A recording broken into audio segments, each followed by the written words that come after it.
Assalamualaikum warahmatullahi wabarakatuh. Perkenalkan saya Stefani Sianipar dengan NIM D1D023016. Di sini saya akan menjelaskan mengenai laporan praktikum dari inventarisasi primata dan herpetofauna di kawasan hutan kampus Universitas Jambi. Dengan dosen pengampu Ibu Insinyur Koriulan, Shut MSI.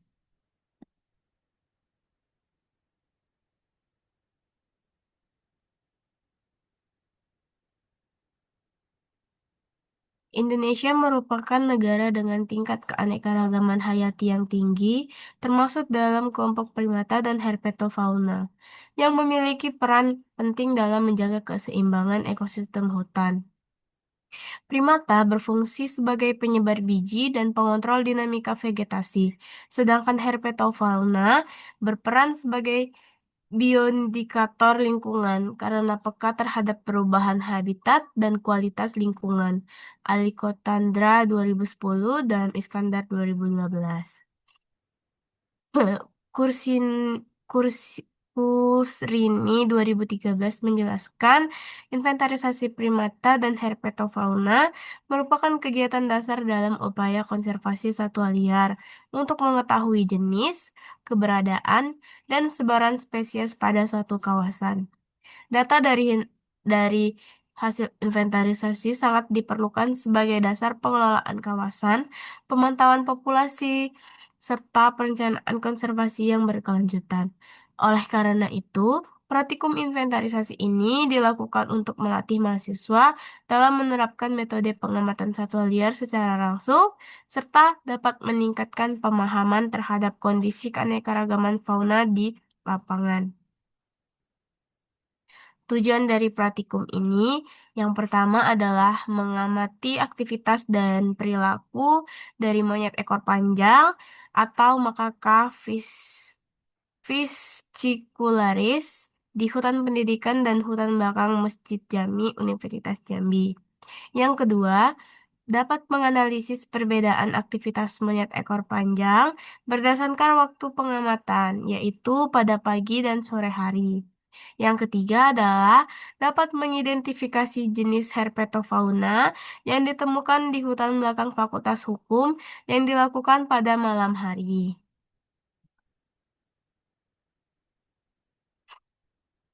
Metode praktikum yang sudah kami jalankan, pertama, waktu dan lokasi. Pengamatan ini dilakukan pada 3 kali. Yang pertama itu di hutan pendidikan di tanggal 19 September 2025. Lalu lokasi yang kedua itu ada di hutan belakang Masjid Jami, dilakukan pada tanggal 29 September 2025. Lalu yang ketiga itu ada di lokasi hutan belakang Fakultas Hukum yang dilakukan pada tanggal 26 September 2025. Pengamatan ini dilakukan pada malam hari karena untuk mencari herpetofauna. Metode pengumpulan data. Ada pula metode yang kami pakai, ada 3 metode. Yang pertama, pengamat diam dan bergerak. Pengamat diam dilakukan dengan posisi tetap untuk mengamati satwa secara alami, sedangkan bergerak dilakukan dengan menyusuri jalur tertentu untuk mencatat satwa yang dijumpai. Yang kedua, titik terkonsentrasi. Metode ini memusatkan pengamatan pada lokasi yang sering dikunjungi satwa seperti sumber pakan atau jalur lintasan untuk memperoleh data secara cepat.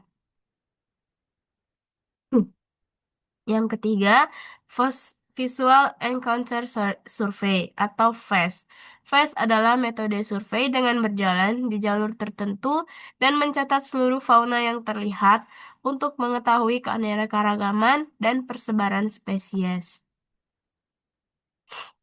Ini adalah hasil data yang saya peroleh dan kelompok saya peroleh pada hutan pendidikan dengan metode diam dan gerak. Pada pagi hari, kami mendapatkan 2 spesies, 2 individu pada jam 7 sampai 7.15. Di jam 7.17 sampai 7.2 7.32 kami mendapatkan 3 spesies Dengan pembagian seperti ini, lalu pada pengulangan selanjutnya kami mendapatkan hanya dua spesies. Di pengulangan kedua atau di sore hari kami tidak mendapatkan sama sekali individu yang ada di jalur kami. Lalu pada hasil data di hutan belakang Masjid Jami atau dek- atau di dekat tempat sampah, kelompok kami mendapatkan spesies dengan jenis seperti ini.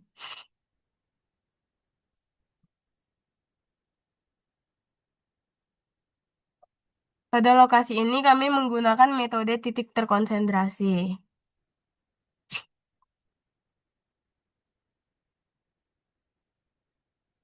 Bisa dilihat dari hasil yang sudah kami dapatkan, kebanyakan dari satwa tersebut mengalami pergerakan karena kayak yang kami lakukan di sana itu pada jam pagi hari dan sore hari, di mana di jam pagi itu biasanya di tempat lokasi kami itu merupakan tempat satwa mencari makan atau tempat sampah. Pada sore hari juga mereka mencari makan dengan mengandalkan tempat sampah tersebut yang sudah terisi di lokasi kami. Yang terakhir, data yang kami dapatkan dari herpetofauna di hutan belakang Fakultas Hukum yang dilakukan pada malam hari.